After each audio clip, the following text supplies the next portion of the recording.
বেলের শরবতের কি কোনো রেসিপি লাগে নাকি? সারা জীবন তো বেলের শরবত খেয়ে এসেছি আম্মু আর নানুদের হাতে। কিভাবে বানায় তার ভাষা ভাষা একটা ধারণাও ছিল।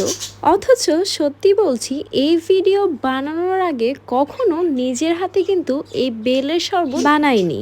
একবার কেউ দেখিয়ে দিলে মোটেও কিন্তু কঠিন কিছু নয়। তো কথা না বাড়িয়ে চলুন বেলের শরবতটা আগে বানাই, তারপর সব কথা হবে। তো প্রথমেই কিন্তু আমি একটা বাড়ি দিয়ে বেলটা একদম ফাটিয়ে নিয়েছি।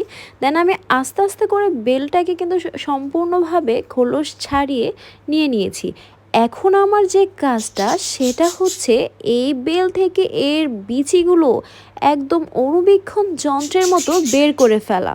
যদিও অল্প কিছু বীজ থেকে যায়, সেটা কিন্তু একদম ছাকার সময় চিরুনি তল্লাশির মাধ্যমে বের হয়ে আসবে।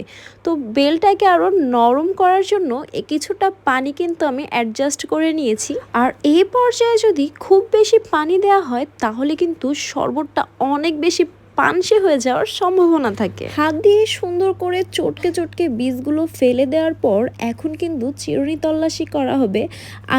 এটাকে সুন্দর করে ছাকা হবে যাতে আঁশগুলো আর যদি কিছু বীজ থেকে যায় সেটা জানি বের হয়ে আসে। আর ছাঁকনি দিয়ে ছেঁকে নেওয়ার পর লিকুইডটা কিন্তু অনায়াসে ফ্রিজিং করে রাখা যায়, আর সেটা কিন্তু যে কোনো সময় আপনারা বেলের শরবত বানিয়ে চট করে খেয়ে ফেলতেও পারবেন। তো বেলটা কিন্তু ছেঁকা শেষ।